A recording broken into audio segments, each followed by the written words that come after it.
A dramatic new battlefield video is sending shockwaves across the Middle East and fueling fresh fears of a dangerous escalation along the Lebanese-Israeli frontier. Hezbollah has released የዓለም ፖለቲካና የጦርነት ካርታ ተመልካቾችን እንዳውሎ ንፋስ ያሽከረከረ እስከ መጨረሻው ቁጭ ብድግ ማድረጉን ቀጥሏል።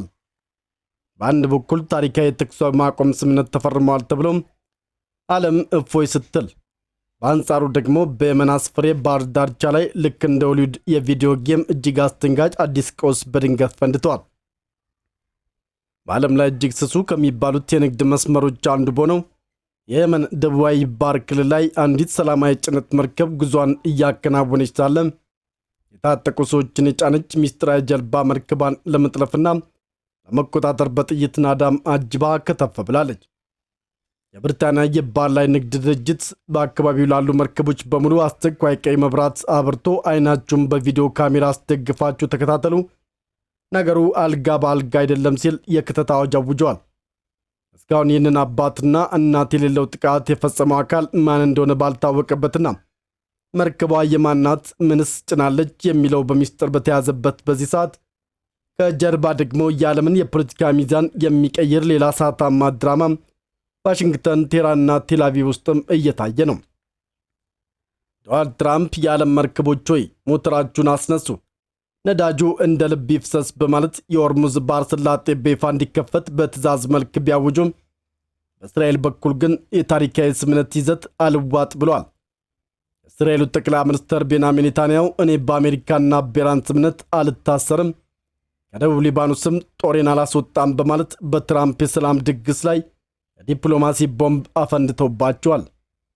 ትራምፕ ኔታንያሁን በጣም አስቸጋሪ ሰው ሲሉ በይፋ ቢወቅሱም እስራኤል ግን የትራምፕን ቁጣ ወደ ጎን በመተው በደቡብ ሊባኖስ ላይ የቦምብ ናዳ ማውረዷና በሊባኖስ በእስራኤል ድንበር ላይ የሂዝቡላ ድሮኖች በእስራኤል ወታደሮችን ቁጭ ብድግ እያደረጉ የሩጫ ውድድር እያስጀምሯቸው መሆኑ ቀጠናውን ወደ ለየለት የእሳት እቶንም ቀይሮታል። ለመሆኑ በአንድ በኩል በየመን ባህር ላይ የቪዲዮ ጌም የሚመስል ጥቃት እየተፈጸመ፣ በአንጻሩ ደግሞ በትራምፕ በኢራንና በኔታንያሁ መካከል የፈነዳው ግዙፍ የዲፕሎማሲ ፍጥጫ መካከለኛ ምስራቅን ወዴት ሲወስድ ይሆን? የዓለም ዓይን አሁንም አርብ ዕለት በሚደረገው የስዊዘርላንድ የፊልሚያ ድግስና በድንበር ላይ በፈነዳው ጦርነት ላይ ያርፏል። ወደ ተመልካቾቻችን ነገሩ ሳይጋለብና ሌላ ሰበር መረጃ ሳያመልጦም አሁኑኑ የቻናላችን ቤተሰብ ለመሆን ሰብስክራይብ በማድረግ የደወል ምልክቷን ይጫኑ። የዓለምን ጉድ አብረን እንከታተል። ቪዲዮአችንም ላይክና ሼር ማድረጉ እንዳይዘነጉም። አሁን በጉጉት ወደሚጠበቀው ዝርዝር ዘገባ አለፈን። መልካም ጊዜ። A fresh maritime security scare has erupted near Yemen's volatile coastline, raising fears that one of the world's most sensitive shipping routes could once again become a flashpoint. ዓለም በሳቅና በድንጋጤ ቁጭ ብድግ ማለቷን ቀጥላለች። በአንድ በኩል የጦርነት ማቆም ስምምነት ተፈርሟል እየተባለ በአንጻሩ ደግሞ በየመን አስፈሪ ባህር ዳርቻ ላይ አዲስ የቪዲዮ ጌም የሚመስል የደህንነት ቀውስ ፈንድቷል። ነገሩ እንዲህ ነው። በዓለም ላይ እጅግ ስሱ ከሚባሉት የንግድ መስመሮች አንዱ በሆነው በየመን ደቡባዊ ባህር ላይ ሰላማዊ ጭነት መርከብ እግዜር በፈጠረው ቀን ጉዟን እያከናወነች ሳለም በድንገት የታጠቁ ሰዎች የጫነች አንዲት ትንሽ ጀልባ ልክ እንደ ሆሊውድ ፊልም ከተፍ አረገችባት።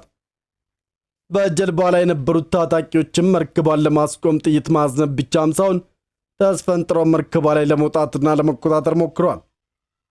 ይህን ተከትሎ የብሪታንያ ባህር ላይ ንግድ ድርጅት በአካባቢው ላሉ መርከቦች በሙሉ አይናችሁን በቪዲዮ ካሜራ አስደግፋችሁ ተከታተሉ፣ ነገሩ አልጋ በአልጋ አይደለም ሲል አስቸኳይ ቀይ መብራትም አብርቷል። የሚገርመው ግን የጥቃት የተሰነዘረው መርከቧ ከየመን የባህር ዳርቻ 14 ኖቲካል ማይልስ ርቀት ላይ ያለች ሲሆን እስካሁን መርከቧ የማናት፣ ምን ጭናለች፣ ወዴትስ እየሄደች ነው የሚለው በሚስጥር ተይዟል። ታጣቂዎቹ መርከቧ ላይ ሰብሮ በመግባት ያውድሙ ወይም መርከበኞቹ በጥይት ይቁሰሉ እስካሁን የታወቀ ነገር የለም። አባትና እናት የሌለው ጥይት ይመስል እስካሁን እኔ ነኝ የፈጸምኩት ብሎ ኃላፊነት የወሰደ አካልም አልተገኘም። ነገር ግን የየመን ባህር ላይ ግርግር በአንድ በኩል የተካሄደ፣ በሌላ በኩል ደግሞ የዓለምን የፖለቲካ ካርታ የሚቀይር ሌላ ታላቅ ድራማ ዋሽንግተንና ቴህራን ውስጥም እየታየ ነው። ዶናልድ ትራምፕ የጦርነት መክበቢያውን አንስተው ታዋቂው የሆርሙዝ ባህረ ሰላጤ በይፋ እንዲከፈት ትዕዛዝ ሰጥተዋል። ትራምፕ በለመደው ምላጭ ባለው አንደበታቸው የራሳቸውን ማህበራዊ ሚዲያ ትሩዝ ሶሻል ላይ ብቅ በማለት ለመላው የዓለም መርከቦች ሆይ ሞተራችሁን አስነሱ፣ ነዳጅ እንደ ልብ ይፍሰስ ሲሉ በትዕዛዝ መልክም አውጀዋል። ለወራት መካከለኛ ምስራቅን የነዳጅ ዋጋ ሲያናውጥ የነበረው ወታደራዊ ፍጥጫ አሁን በትራምፕ ዲፕሎማሲ የመጨረሻ ምዕራፍ ላይ እየደረሰም ይመስላል። ትራምፕ ንግግራቸውን ሲቀጥሉ ይህ ታላቅ ስምምነት ለመላው ቀጠና ሰላምና ደህንነት ያመጣል። ከኔ በፊት የነበሩ የዩናይትድ ስቴትስ አስተዳደሮች በሙሉ ኢራን ጋር ሰላም ለመፍጠር ሞክረው በሽንፈት ተንከባለዋል። የቀጠናው መሪዎች ግን በመጨረሻ እውነተኛ ዲፕሎማሲያዊ ስኬት ሊያመጣላቸው የሚችል ፕሬዝዳንት አግኝተዋል በማለት ደረታቸውንም ነፍተዋል። የፊርሚያ ስነ ስርዓት ዓርብ ዕለት ሲፈጸም ባህረ ሰላጤው ላይ የተቀበሩ ፈንጂዎች ተጠርገው ነዳጁ በሁለቱም በኩል እንደ ጅረት መፍሰስ ይጀምራል። ይህንን ተከትሎ የኢራን የውጭ ጉዳይ ምክትል ሚኒስትር ካዚም ጋሪብ ባደረጉት ይፋ የጋዜጣዊ መግለጫና ማብራሪያ ጋዜጠኞች ለቀረቡላቸው ጥያቄዎች በሰጡት ምላሽ የሁኔታውን ዝርዝር እንዲህ በማለት አስረድተውታል። ከአሜሪካ ወገን ጋር እጅግ በጣም ረጅም አድካሚና ከ4 እስከ 15 ሰዓታት የፈጀ ከባድ ድርድር ተካሂደዋል። በዚሁ ማራቶን ድርድር ላይ የኢራን እስላማዊ ሪፐብሊክ ያዘጋጃቸውን የመጨረሻ ማሻሻያ ነጥቦች ለዋሽንግተን አቅርበን ነበር። አሜሪካንም ያቀረብናቸው ማሻሻያዎች በሙሉ ያለምንም ማንገራገር ተቀብለውታል። በዚህ ምክንያትም የእስላማባድ የመግባቢያ ስምምነት ሰነድ ሙሉ በሙሉ ተጠናቆ የመጨረሻ ቅርጹን ይዟል። በአሁኑ ወቅትም በእጃችን ላይ ያለው ጽሑፍ በሁለቱ ሀገራት መካከል የተደረሰውና ፍጻሜውን ያገኘው ይፋ የመግባቢያ ሰነድ ሲሆን ሙሉ ዝርዝሩ በስዊዘርላንድ በሚደረገው የፊርሚያ ስነ ስርዓት ላይ ለዓለም ሕዝብም ይፋ ይደረጋል። የዓለም ፖለቲካ ተመልካቾችን እንደ አዙሪት እያዞረም ቁጭ ብድግ ማድረጉን ቀጥሏል። ይፋ የእስላማባድ የመግባቢያ ስምምነት ፊርሚያ ዓርብ ዕለት በስዊዘርላንድ ምድር ላይ ከመከናወኑ በፊት ከቴህራን ወገን የወጣው መግለጫና የዓለም ገበያ የሰጠው ምላሽ ጨዋታውን ወደ ሌላ ሰዓታማ ምዕራፍም አሸጋግሮታል። ነገሩ እንዲህ ነው። ስምምነቱ ዓርብ ዕለት ቢፈረምም ሁለት እጅግ ግዙፍ ክስተቶች ግን ገና ካለፈው ምሽት ጀምሮ በተግባር መፈጸም ጀምረዋል። አንደኛው ሊባኖስን ጨምሮ በሁለቱም ግንባሮች ላይ የነበረው ጦርነትና ወታደራዊ ኦፕሬሽን በአስቸኳይና በቋሚነት እንዲቆም መደረጉ ሲሆን፣ ሁለተኛው ደግሞ አሜሪካ በኢራን ላይ ጥላው የነበረውን አስፈሪ የባህር ከበባ ሙሉ በሙሉ ማንሳቷ ነው። ኢራን ግን እኛ የገባነውን ቃል መተግበር የምንጀምረው ዓርብ ዕለት ፊርማችን ካኖርን በኋላ ነው በማለትም አሁንም መሪነቱን በእጁ አድርጋለች። ይህን ተከትሎ የኢራን ባለስልጣናት በሰጡት እሳታማ መግለጫና ለቀረቡላቸው ጥያቄዎች በሰጡት ምላሽም የዲፕሎማሲው ድል በቀጥታ ከወታደራዊ ጡንቻቸው ጋር በማያያዝ ለዜና በሚመች መልኩ ሁኔታውን እንዲያብራርተውታል። የተገኘው ታላቅ ዲፕሎማሲ ስኬት ዝም ብሎ በጠረጴዛ ዙሪያ ንግግርና በዲፕሎማቶች ምክክር የመጣ አይደለም። ይህ ድል በቀጥታ የመጣው በወታደራዊ አቅማችንና በደማቸው የገዢው አካል ጠላቶች በተጋፈጡበት የሰማዕቶቻችን ንጹሕ ደም የተገኘ ነው። እኛን ስርዓት ለማጥፋትና እኩይ ዓላማውን ለማሳካት መጥቶ የነበረው ጠላት በሁሉም ስትራቴጂያዊ ግቦቹ ላይ ከባድ ሽንፈትን ቀምሷል። የኢራን እስላማዊ ሪፐብሊክ በዚህ ጦርነት ታሪካዊና አንጸባራቂ ድሎችን የተቀናጀችም ሲሆን ራሱ ጠላት አሜሪካ ተገዱና ተንበርክኮ የተኩስ ማቆም እንዲሁም የሰላም ድርድር እንዲደረግ ተማጽነዋል።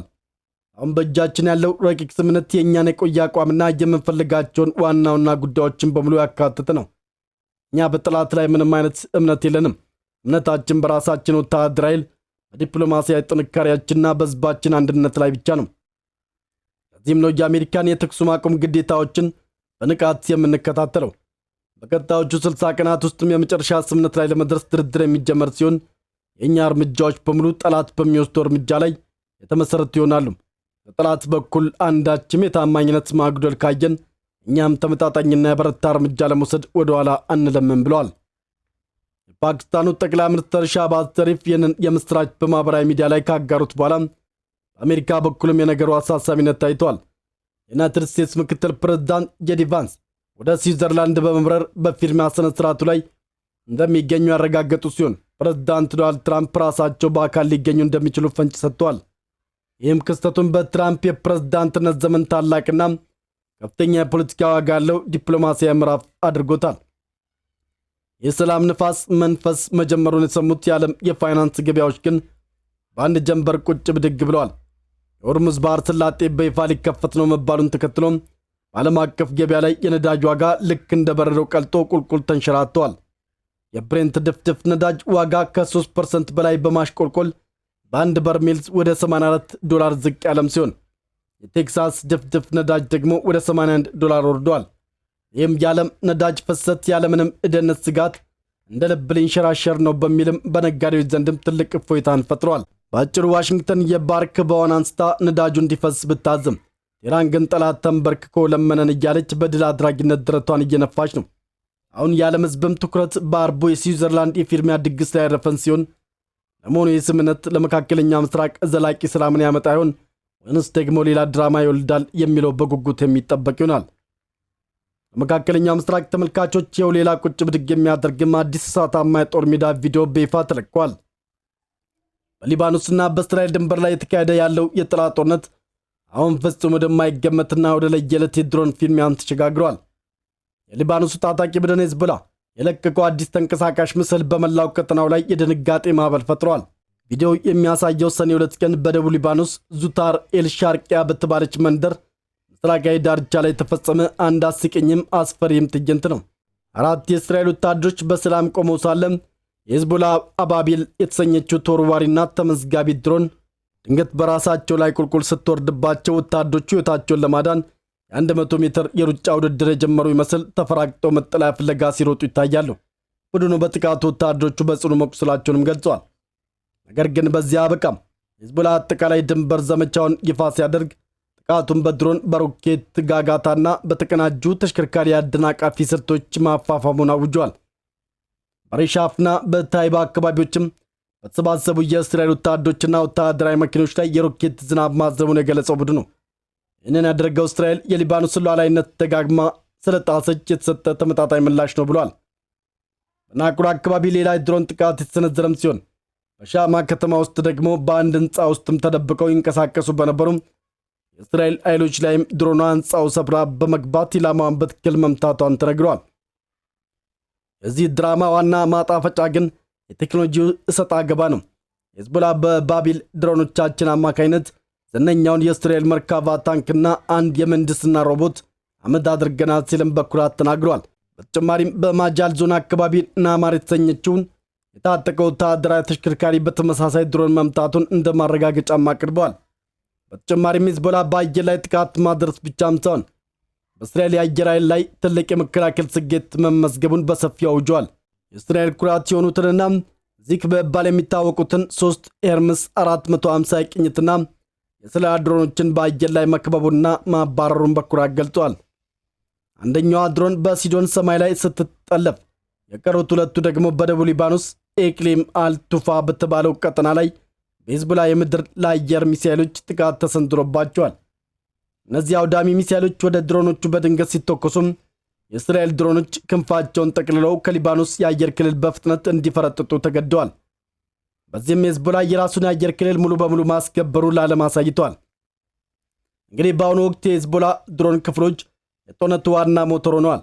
ቡድኑ እነዚህን የቪዲዮ ምስሎች ሆን ብሎ የሚለቀው የእስራኤል ጦር በድንበር አካባቢ ምን ያህል ተጋላጭና ለጥቃት የቀረበ መሆኑን ለዓለም ለማሳየትና የሥነ ልቦና ጦርነት ለመክፈት ነው። በአንድ በኩል ድሮኖች ሲፈነዱ፣ በሌላ በኩል ወታደሮች መጠለያ ፍለጋ ቁጭ ብድግ እያሉ ነው። ዋሽንግተንና ቴህራን ላለፉት 10 ዓመታት የታየው ታላቅ የሰላም ስምምነት ለመፈራረም ጥቂት ሰዓታት ብቻ ሲቀራቸው ከጀርባ ሌላ ያልተጠበቀ እሳተ ገሞራ ፍንዳታም ተከስተዋል። አሜሪካ ከራሷ የምጡኝ የልብ ወዳጅ ከእስራኤል ጋርም በይፋ ተጋጭታለች። የእስራኤሉ ጠቅላይ ሚኒስትር ቤንያሚን ኔታንያሁ በአዲሱ የአሜሪካና የኢራን ስምምነት ውስጥም የተካተቱትንና ከሊባኖስ ጋር የሚገናኙትን ዋና ዋና አንቀጾች ፍጹም አልቀበልም በማለት የዋይት ሃውስን የደስታ ድግስ አመድ አፍሰውበታል። ይህም ቢተኝነት ከ14 ሰዓታት በላይ የተደረገውን ማራቶን ድርድርና ወራት የፈጀውን ዲፕሎማሲ በአንድ ጀንበር አደጋ ላይ ጥሎታል። ነገሩ የቃል ብቻ ሆኖ አልቀረም። ኔታንያሁ በቀጥታ ለዶናልድ ትራምፕ በላኩት ጠንካራ መልእክትም እስራኤል በአዲሱ የአሜሪካና የኢራን ስምምነት ውስጥም ባሉ የሊባኖስ ጉዳዮች ላይ እጇን እንደማታስር በይፋ ነግረውታል። እንደ እስራኤሉ ማዕሪቭ ጋዜጣ ዘገባ ከሆነም ኔታንያሁ ለትራምፕ እስራኤል ከደቡብ ሊባኖስ በጭራሽ ጦሯን አታስወጣም፣ የደህንነት ቀጠና የምንለው ስፍራ ተቆጣጥረን እንቀጥላለን፣ ዋሽንግተንና ቴህራን የፈለጉትን ቢስማሙ እኛ ግን በሂዝቦላ ላይ የምናደርገውን ወታደራዊ ኦፕሬሽን አናቆምም ሲሉ በድፍረት ተናግረዋል። የእስራኤል መከላከያ አካላትን በበኩላቸው በቁጭትና በንቃት ላይ ሆነው ትዕዛዝ 'እየጠበቁ ነው። ፕሬዝዳንት ዶናልድ ትራምፕ በእስራኤል ግትርነት ክፉኛ ተበሳጭተዋል። እስራኤል በቤሩት በሚገኘው የሂዝቦላ ይዞታ ላይ ድንገተኛ አየር ጥቃት መፈጸሟን ተከትሎ ትራምፕ በራሳቸው ማህበራዊ ሚዲያ ላይም ብቅ በማለት ኔታንያሁን ለዓለም ሕዝብም በይፋ ወቅሰዋል። ትራምፕ ኔታንያሁን በጣም አስቸጋሪ ሰው ነው ሲሉ የጠሩት ሲሆን ይህ በቤሩት ላይ የተፈጸመው ጥቃት በፍጹም ሊደረግ የማይገባውና አሜሪካ ከኢራን ጋር ልታደርገው ለነበረው ታሪካዊ ስምምነት እንቅፋት የሚፈጥር ነው ብለዋል። ትራምፕ ሲቀጥሉ እስራኤል ራሷን የመከላከል መብት አላት፣ ነገር ግን ሂዝቦላ የሰነዘረው ጥቃት በጣም ትንሽና ቀላል ስለነበር እንዲህ አይነቱን ስሱ ዲፕሎማሲያዊ ጥረት አደጋ ላይ የሚጥል ትልቅ የአየር ጥቃት መመለስ አያስፈልግም ነበር በማለት የእስራኤልን እርምጃ አጣጥሎታል። ነገር ግን እስራኤል የትራምፕን ቁጣ ወደ ጎን በመተው በስምምነቱ ዋዜማ ላይ በደቡብ ሊባኖስ ላይ የቦምብ ናዳም አውርዳለች። የሊባኖስ ብሔራዊ ዜና ወኪል እንደዘገበው የእስራኤል የጦር አውሮፕላኖችና ድሮኖች በናባቲ ወረዳ ውስጥም ባሉ በርካታ መንደሮች ላይ ባደረሱት ከባድ ጥቃት ቢያንስ 4 ሰዎችን ገለው ታላቅ ውድመት አድርሰዋል። በኢንተርኔት ላይም የተለቀቁ የቪዲዮ ምስሎችም አካባቢው በከባድ መጽናኛና በብርሃን ሰጪ ሚሳኤሎችም ሲናወጥ ያሳያል። የእስራኤል ባለስልጣናት የሚፈሩት ትልቅ ነገር አለ። ዋሽንግተን ለኢራን የምትሰጠው ዋስትና በእስራኤል የወደፊት ወታደራዊ ነጻነት ላይ ሰንሰለት እንዳይሆን ስጋት ገብቷቸዋል። ትራምፕ ስምምነቱን ለቀጠናው ሰላም ማምጫ ሲሉት፣ ኔታንያሁ ግን በሂዝቦላ ላይ የምፈልገውን እርምጃ የመውሰድ ነጻነትን አሳልፌ አልሰጥም እያሉ ነው። አሁን ትልቁ ጥያቄ አሜሪካ ከኢራን ጋር ታሪካዊ ሰላም ውል ስትፈራረም የልብ ወዳጇን እስራኤልን አሳምና ከሰሜን ድንበር ላይ ጦርነት ማስቆም ትችል ይሆን ወይንስ በትራምፕና በኔታንያሁ መካከል ያለው ፍጥጫም መካከለኛው ምስራቅን በድጋሚ ቁጭ ብድግ ያደርገዋል? የዓለም ዓይን አሁንም አርብ ዕለት በሚደረገው ስምምነት ላይ ነው። እንግዲህ የዛሬው ዓለም መድረክ ክስተቶች ስንጠቀልላቸው